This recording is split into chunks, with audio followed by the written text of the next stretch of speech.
वैदिकी अमृत ध्यान साधना प्रभात सत्संग में आप सभी साधक साधिकाओं का, उपासक उपासिकाओं का हार्दिक स्वागत है। आइए पूर्व की भांति आज के ब्रह्म मुहूर्त में, आज की ब्रह्म वेला में भी हम उन महान प्रभु सच्चिदानंद स्वरूप पार ब्रह्म परमेश्वर के महान गुणों का गान करते हुए उनकी महान अद्भुत अमृत तुल्य स्नेह का साक्षात जीवन में, जगत में, शरीर में, संसार में अनुभव करते हुए उन महान प्रभु के प्रति अपनी सद्भावनाओं को, अपनी भक्ति के भावों को, श्रद्धा को अर्पण करें। भगवान ने जो हमें जीवन में दिया है और निरंतर दिए जा रहे हैं और आगे भी देते रहेंगे, उनके प्रति हमारे हृदय में श्रद्धा के भावों का होना, उनके प्रति हमारी आत्मा में कृतज्ञता के भावों का होना, उनके प्रति हमारे अंतःकरण में आस्था भावों का होना हमारे लिए अत्यंत सौभाग्य की बात है। हमारी आत्मा की ये ऊंचाई है, हमारे हृदय की ये महानता है, हमारे जीवन की ये धन्यता है कि हम उन महान प्रभु के प्रति श्रद्धा से भरे हुए हैं, प्रेम से भरे हुए हैं। उनके प्रति हम कृतज्ञता के भावों से, उनके उपकारों के भावों में अपनी आत्मा को लगाए हुए हैं, अनुभव कर रहे हैं। इन भावों में हमारा आत्मा विचरण कर रहा है। ये अवसर हमें प्राप्त हो रहा है, ये हमारा परम सौभाग्य है। ब्रह्म वेला में हम उन महान प्रभु ब्रह्म के गीत गा रहे हैं। ब्रह्म वेला में हम उस करुणा सिंधु जगदाधिपति जगदीश्वर के प्रेम रस का पान कर रहे हैं। हम उनकी भक्ति के आनंदमय ज्ञानमय सरोवर में स्नान कर रहे हैं। भगवान के भावों से हमारा संपूर्ण व्यक्तित्व तरबतर हो रहा है। हमारी कोशिका कोशिका भीगे, हमारी नस नाड़ियों के हर तार में उस प्रभु का रस बह रहा है। उसी का स्नेह हमारे शरीर की एक एक कोशिका में, हर इकाई में, संपूर्ण देह में बह रहा है। रसो वही सह, यदि उसका रस न हो तो ये जीवन न हो। जैसे फलों में रस है, औषधियों में जीवन रक्षा की शक्ति है, जैसे सूर्य की रश्मियों में प्रकाश है, वैसे भगवान के स्नेह में जीवन है।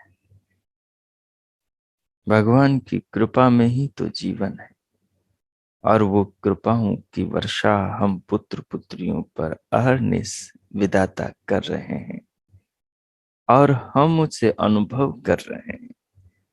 इससे बड़ी हमारे लिए और क्या बात हो सकती। सो आसन लगाएं, जिस आलती पालती में बैठे हैं उसे अनुकूल बनाएं, ताकि ध्यान पर्यंत स्थिर होकर सुखपूर्वक उन महान प्रभु के साथ अपनी आत्मा को जोड़कर अंतःकरण को, हृदय को पावन पवित्र कर सके, अपने अंतःकरण पर प्रभु भक्ति के संस्कारों के संस्कार डाल सके। संस्कार डाल सके। इस प्रकार अपने देह को सुस्थित करें। कमर, पीठ, गर्दन को सहज और सीधा रखें। नेत्रों को बंद और पलकों को सहज रखें। दोनों हथेलियों को गोदी में रख ले। मुनियों की भांति, तपस्वियों की भांति अपने आसन की स्तुति बनाए। अपने मुखार बिंद पर, मुखमंडल पर एक मधुरता, माधुर्य, प्रसन्नता रखे। हृदय में मिठास, प्रभु के प्रति श्रद्धा के भाव रखे, और भगवान के प्रेम स्वरूप जीवनदायिनी जीवन की शक्ति बाहर से भीतर आती श्वास को अनुभव करें। इन प्राणों को अनुभव करें।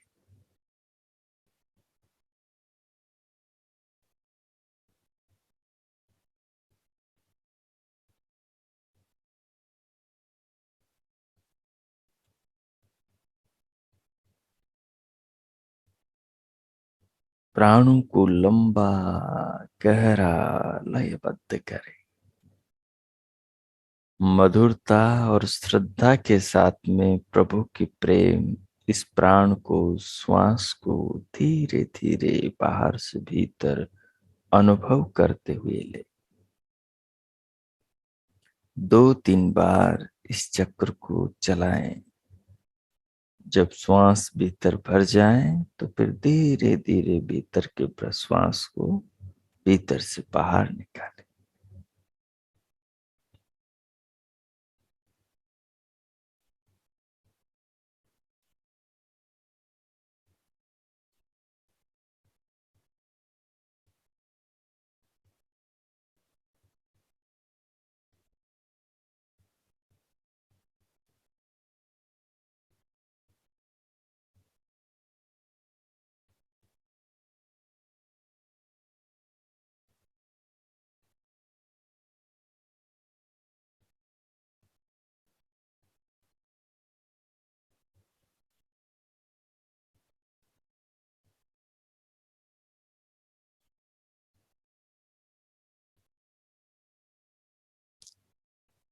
अब श्वास के साथ साथ सिर से पांव तक के शरीर और देह के अवयवों को भी, अंग प्रत्यंगों को भी अनुभव करें।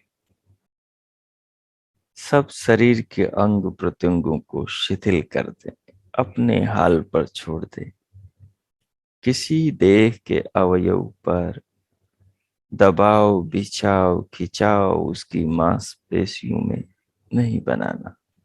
सबको शिथिल कर दें, सबको अपने हाल पर छोड़ दें। सहज होकर धीरे धीरे बाहर से प्राणों को लें, उन्हें अनुभव करें, और उनके साथ सिर से पांव तक के शरीर को अनुभव करें।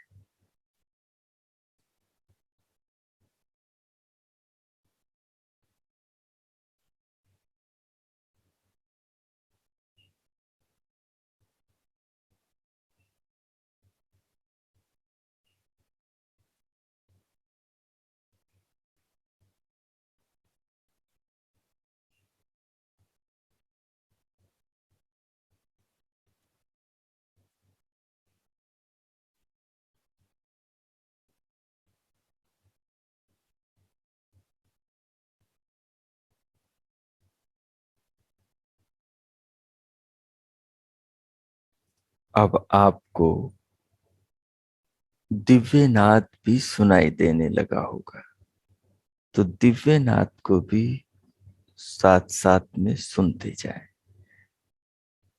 दोनों कानों के भीतर के आकाश में मन को लगाने से सहज ही दिव्य नाद सुनाई देती है, जो पूरे शरीर रूपी वीणा के अंदर से ये अमृत की ध्वनि निकल रही है, जो साधक की आत्मा को परमात्मा की ओर, अध्यात्म की ओर, अंतर्मुखी भीतर की शक्तियों से जोड़ती है।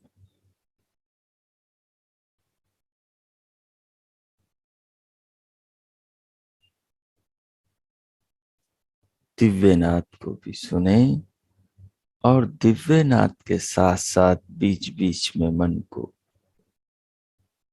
कंठ के भीतर का जो काक तालु है उस पर भी ले जाएं। जैसे ही उस पर मन जाएगा, भ्रिकुटी में दिव्य प्रकाश का फंवारा छूटेगा। तो दिव्य प्रकाश को देखते हुए और दिव्य नाद को सुनते हुए मन अत्यंत तीव्रगामी है। वो पल भर में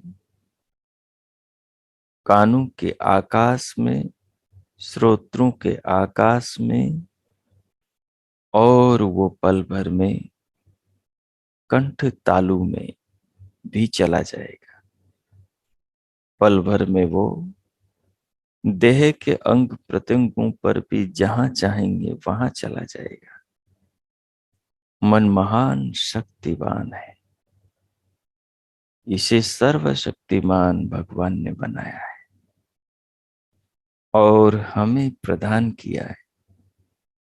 इस मन के द्वारा हम अपनी आत्मा को संसार के अद्भुत ईश्वर निर्मित पदार्थों को और गुह्य रहस्यों को जान सकते हैं।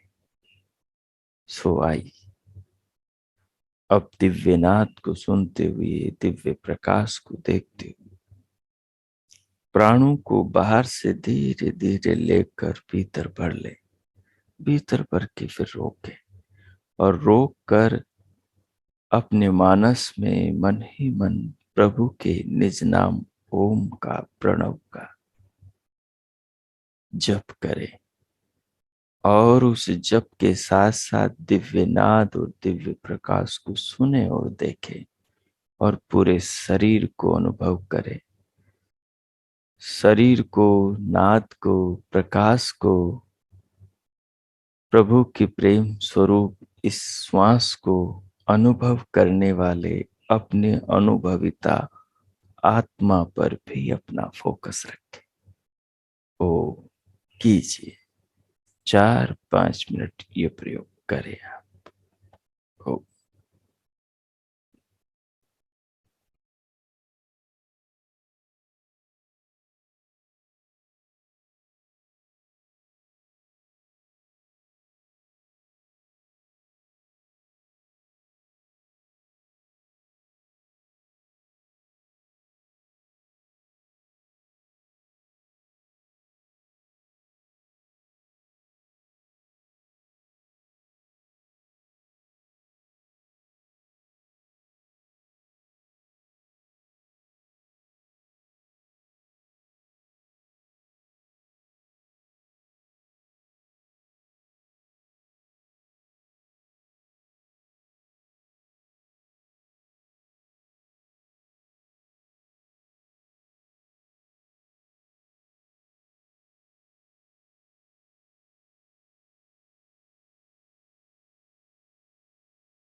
हो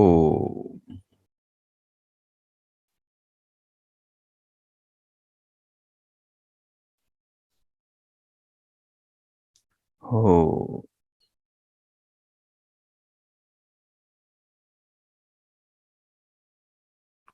प्रभु नाम का मानस जाप करते हुए,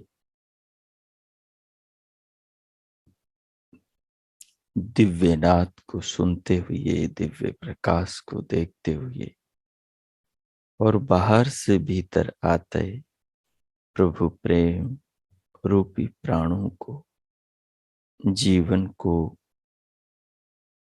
जीवंत रखने वाली इस जीवन की औषध श्वास को अनुभव करते हुए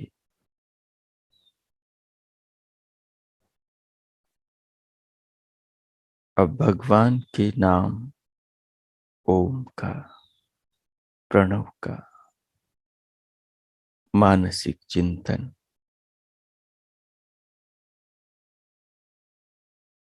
और देह का प्रभु नाम के साथ में चिंतन, देह को अनुभव करने वाले, प्रभु नाम के जप को अनुभव करने वाले, शरीर के भीतर के रहस्यों को अनुभव करने वाले, आत्मा का एहसास कि मैं आत्म तत्व हूं और मैं ही इस महान मानव शरीर के भीतर बैठा प्रभु की महान रचनाओं को, कृपाओं को, उनकी लीलाओं को, उनकी व्यवस्था और उनके नियमों में चल रहे देह के पदार्थों का अनुभव करता हूं। ऐसा विचारे उन भगवान ने ये मनुष्य शरीर, मानव देह मुझ आत्मा के कल्याण के लिए मुझे प्रदान करी। इस देह से ही नरक और स्वर्ग का मार्ग जाता है। इसी देह से ही नरक और स्वर्ग के फल मिलते हैं और इसी देह से अभ्युदय और निश्रेयस। जब तक जीवन जिए तब तक सुख संपन्नता, स्वर्गवत जीवन और देह त्याग के उपरांत निश्रेयस अर्थात मोक्ष, परम आनंद की प्राप्ति होती है। 84 लाख योनियों में केवल एकमात्र मानव देह मनुष्य शरीर ही सर्वश्रेष्ठ प्रभु की रचना है।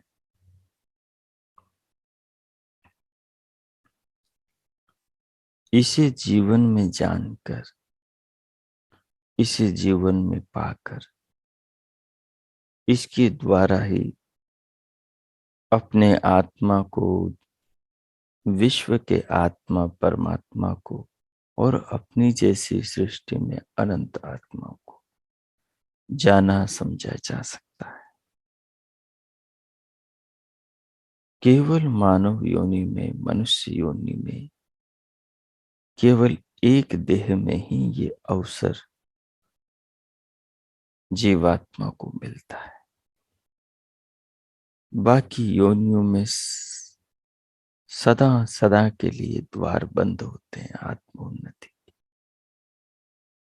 सो विचार करें,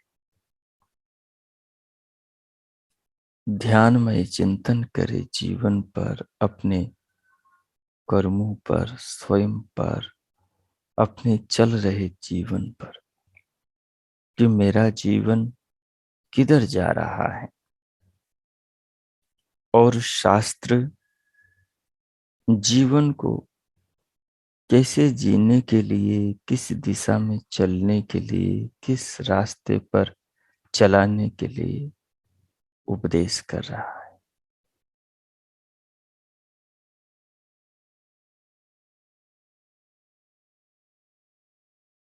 मैं मनुष्य हूं, बाकी समस्त प्राणियों से सर्वश्रेष्ठ हूं। पशुओं से, पक्षियों से, कृमि कीट पतंगों से, वृक्ष पेड़ पौधों से, इनके पास आत्म कल्याण के अवसर नहीं। ये सब भोग योनियां हैं, इन्हें कर्म करने का अवसर नहीं। ये तो पिछले कर्मों का भोग भोगने के लिए जन्मे।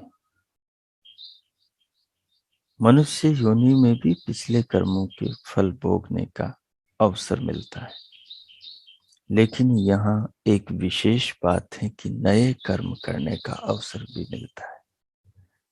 नए अच्छे कर्म करके अच्छे फल प्राप्ति का अवसर भी मिलता है।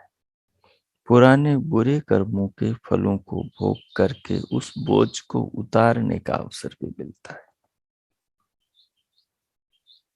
मानव योनि को पाकर ही मनुष्य पूरे ब्रह्मांड के रहस्यों को जानने का अवसर भी पाता है।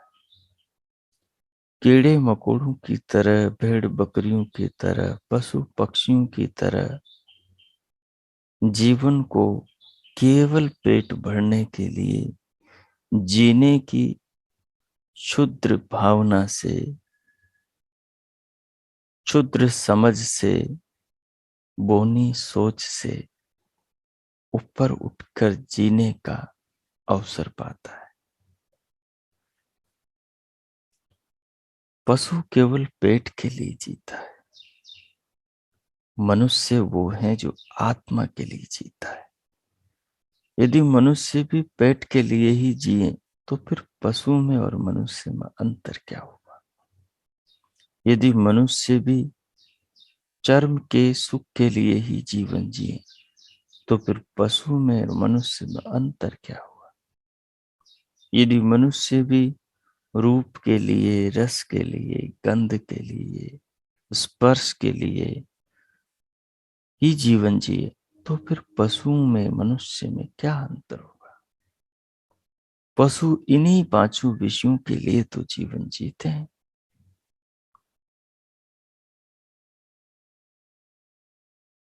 लेकिन मनुष्य इनसे ऊपर उठकर आत्मा के लिए जीवन जी सकता है, और आत्मा के लिए जीवन जीने का यानी स्वयं के लिए जीवन जीने का अवसर केवल मानव योनि में।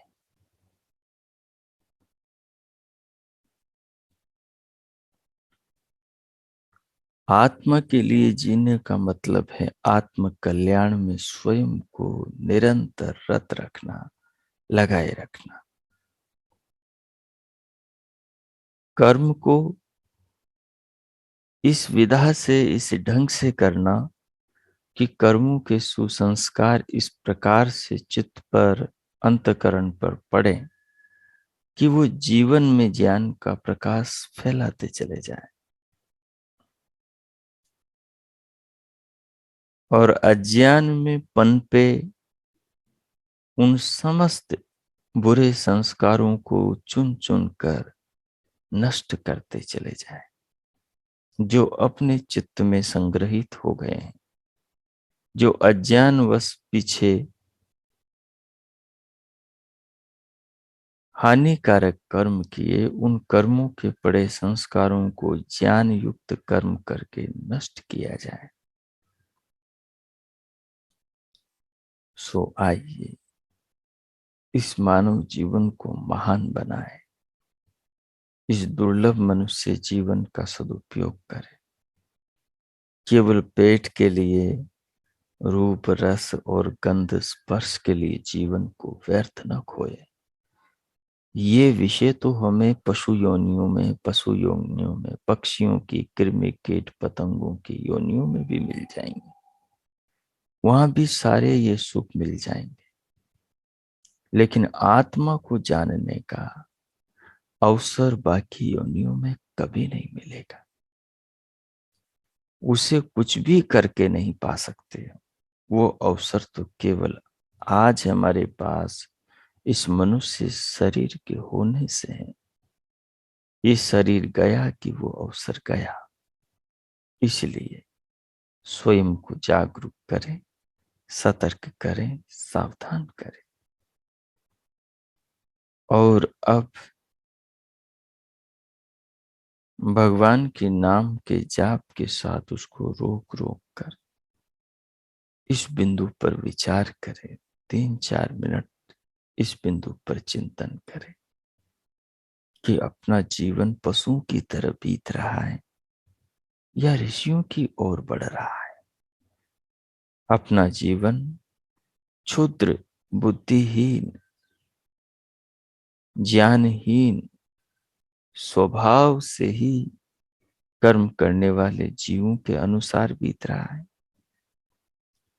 या शास्त्रों के अनुसार जीने जीवन के निर्माण करने वाले ऋषियों के पद चिन्हों पर चल रहा है। पापों से हम बच रहे हैं, निरंतर पुण्य कर्म करते जा रहे हैं क्या शुक्ल कर्म कर रहे हैं, मुक्ति के, मोक्ष के, निर्वाण के शास्त्रों का अध्ययन चिंतन मनन कर रहे हैं, प्रणव का जाप, पवित्र मंत्रों का गुणगान कर रहे हैं। इस प्रकार से चिंतन करें। मैं मौन होता हूं, इस बिंदु पर ध्यान में चिंतन करें। ओम कीजिए।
हो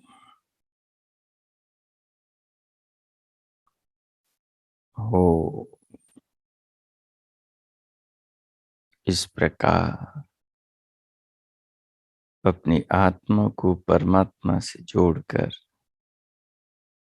आत्म कल्याण के निमित्त आत्मचिंतन करते हुए और ये जानते हुए कि अपना जीवन पशु प्रवृत्ति की ओर तो व्यर्थ नहीं जा रहा, आत्म कल्याण की दिशा में भी आगे बढ़ रहा है कि नहीं बढ़ रहा, इस पर आत्मनिरीक्षण करते हुए भगवान के नाम का स्मरण, दिव्य नाद का अनुभव, दिव्य प्रकाश का दर्शन, स्वयं का अनुभव, इन सब के द्वारा इन सब के अनुभवों का अपने चित्त में, अंतःकरण में संस्कार डालते हुए अब भगवान का धन्यवाद करें इस जीवन के लिए। प्रभु का धन्यवाद करते हुए उनके प्रति कृतज्ञता का भाव हृदय मन में रखते हुए धीरे धीरे भीतर से बाहर आ जाएं और स्क्रीन पर देखें।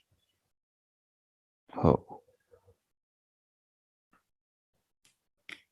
पीछे से हमारा लगातार श्वेताश्वतर उपनिषद चल रहा है और हम विगत दिवस श्वेताश्वतर उपनिषद में द्वितीय अध्याय के द्वितीय श्लोक पर विचार करते हुए चले आ रहे हैं।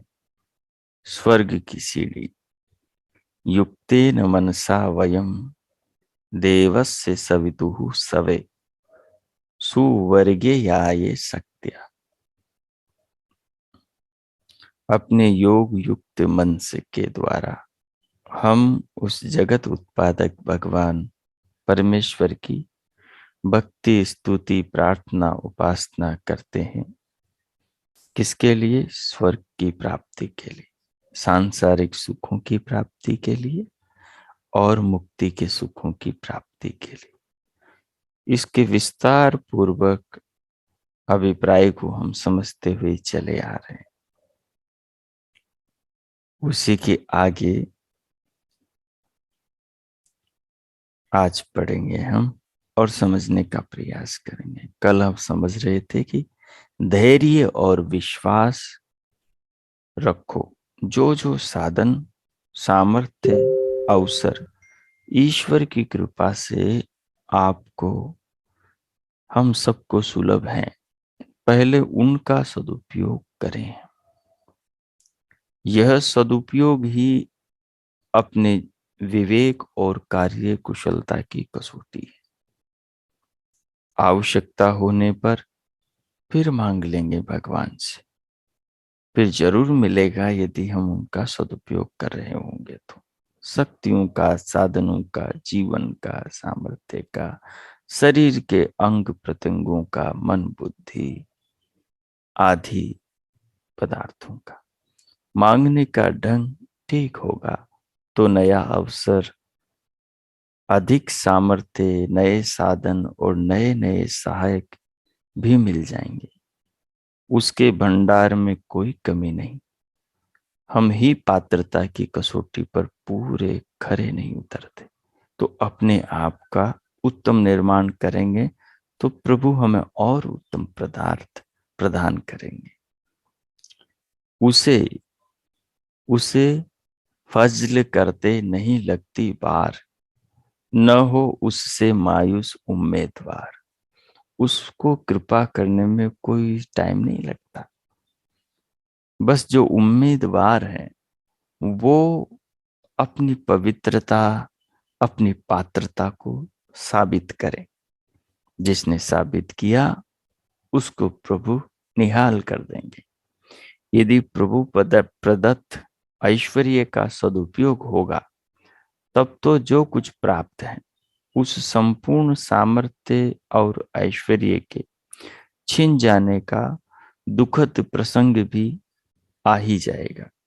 यदि हम दुरुपयोग करेंगे भगवान के ऐश्वर्य का, साधनों का, शरीर का, मन का, जीवन का। तो जितना भी अपने को ऐश्वर्य, सामर्थ्य, साधन प्राप्त हैं, एक दिन इनके नष्ट होने का अवसर, प्रसंग जरूर आएगा। अतः इसलिए उस सविता देव से ऋतंबरा प्रज्ञा का दान लेना सीखो, जिससे की भूलों और भ्रांतियों से बचें। हाँ, उसकी दिव्य प्रेरणाओं में रहना और जीना सीखो, वही वास्तव में जीवन है। ऋतंबरा प्रज्ञा रित से भरे बुद्धि है, जिसके अंदर सत्य भरा हो।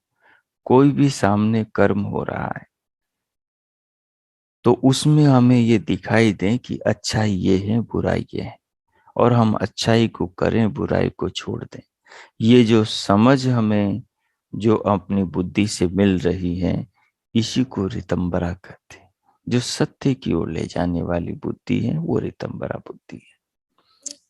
जब इसका हम पालन करेंगे, इसको जीवन में धारण करेंगे, तो निरंतर हमारी समस्याएं दूर होती चली जाएगी। भ्रांतियों से और भूलों से हम बचते चले जाएंगे, ऊपर उठते चले जाएंगे, सुधारते चले जाएंगे, और उसकी दिव्य प्रेरणाओं में जीवन को जीने लगेंगे। क्योंकि बुद्धि जितनी पवित्र होगी, भगवान की प्रेरणा, उनकी कृपाओं से, उनके जीवन से उतना ही अपना आत्मा जुड़कर जीवन को अनुभव करेगा। कुछ लोग परलोक की ही अधिक चिंता किया करते हैं, मानो उनके लिए यह लोक, इस लोक का कोई महत्व ही है नहीं है। सो गलत है। यह एकांगी दृष्टिकोण ठीक नहीं है। जिनका लोक बिगड़ गया, यानी वर्तमान जीवन बिगड़ जाएगा, उनका परलोक अवश्य ही बिगड़ जाएगा। जो वर्तमान जीवन को धर्म पूर्वक, न्याय पूर्वक, प्रभु की भक्ति पूर्वक और वेदादि शास्त्रों के स्वाध्याय पूर्वक नहीं जिएंगे, उनको अगला जीवन कहाँ से अच्छा मिलेगा। उन्होंने बीज तो अच्छा बोया ही नहीं, तो उनको आगे अच्छा फल कहाँ मिलेगा। तो धर्म का सच्चा लक्षण तो यही है कि जिससे लोक और परलोक, मतलब अभ्युदय, भौतिक सुख और निःश्रेयस यानी आध्यात्मिक परमानंद का सुख, मोक्ष की प्राप्ति होती है, उसी को धर्म कहते हैं। तो धर्म पूर्वक जीवन जीना चाहिए, जिससे वर्तमान जीवन भी आनंदमय हो और इसके बाद में भी आत्मा को मोक्ष मुक्ति का परम सुख परमात्मा से प्राप्त हो। सफलता मिलती है समाहित मन और स्व सामर्थ्य अनुसार। विधि पूर्वक कर्मानुष्ठान के द्वारा सफलता मिलती है। चित्त की चंचलता से तो साधारण लौकिक कार्य भी बिगड़ जाते। दुर्बल शरीर, दुर्बल इंद्रियां, दुर्बल मन और दुर्बल चरित्र वाला कोई भी साधक योग मार्ग में आगे बढ़ नहीं सकता।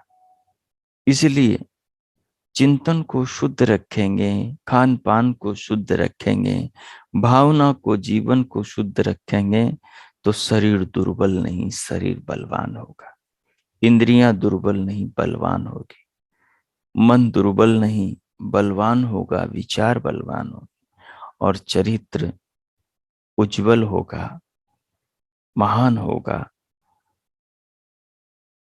योग या तप के नाम पर इस शरीर को सुखाने, बिगाड़ने, त्यागने या है ये समझने से बचो, जो आजकल अज्ञानी लोग करते। ये दुर्बल मानव शरीर भोग का उपकरण भी है, अपवर्ग प्राप्ति का साधन भी है। सांसारिक भोगों का उपकरण भी है ये शरीर है। भोगों की प्राप्ति भी ये शरीर कराता है, और मुक्ति, परमात्मा की परम आनंद, मोक्ष की प्राप्ति का भी ये शरीर साधन है। यही वह दिव्य देवपुरी है जिसमें देवराज इंद्र अर्थात जीवात्मा का निवास और शासन है। सत्य शास्त्रों में जिन सिद्धांतों का उल्लेख है, वे सब आचरण का विषय बनने के उपरांत ही सम सिद्धियां, अच्छी सिद्धियां प्रदान किया करते। सत्य शास्त्रों में जिन सिद्धांतों का उल्लेख है वे सब आचरण का विषय बनने के उपरांत बाद में ही अच्छी सिद्धियों की प्राप्ति कराया करते हैं। इसलिए आचरण के लिए साधकों की सबलता, शारीरिक एवं मानसिक दृढ़ता का होना अति आवश्यक है। दूसरे श्लोक का दूसरा अर्थ भी ऐसा किया जा सकता है। यह संपूर्ण सृष्टि उस सविता देव का प्रसव यज्ञ ही तो है। यहाँ उत्पत्ति और विकास के सभी कार्य कर्मों में उस दिव्य देव के दर्शन होते हैं पूरे जगत। आओ हम भी इन उत्पत्ति और विकास के कार्यक्रमों में अपने अपने सामर्थ्य अनुसार अपना अपना योगदान दें, अपना अपना भाग ग्रहण करें और संपूर्ण संसार को उच्चतर सुखों से परिपूर्ण करें। इस पगडंडी पर चलने वाला उपासक ही परमात्मा के प्रेम को और आशीर्वाद को पा सकता है।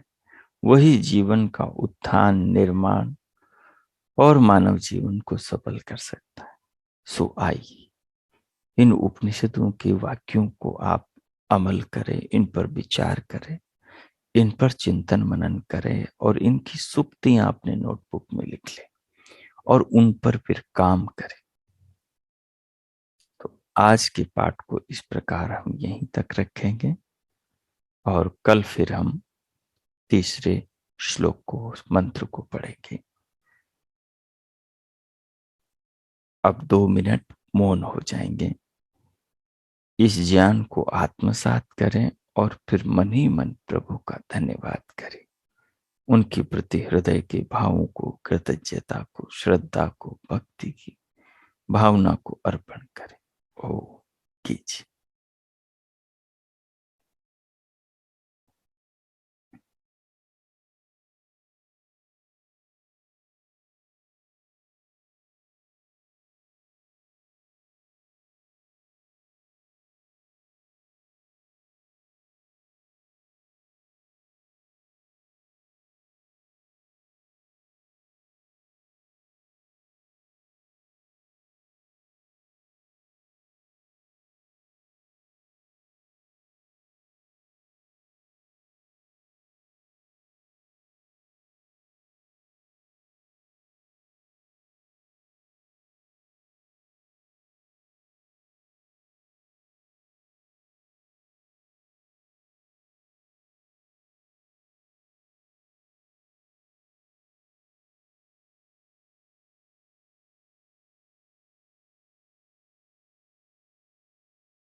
ओ इस प्रकार उन महान प्रभु का धन्यवाद करते हुए, इस ज्ञान को आत्मसात करते हुए अब हम शांति पाठ करेंगे। ओम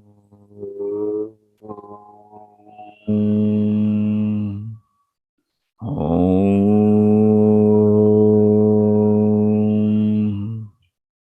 ओम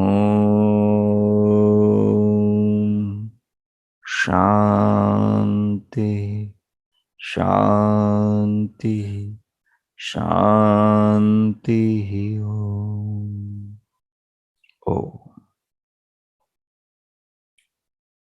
आज का आप सबका दिन शुभ हो, मंगलमय हो।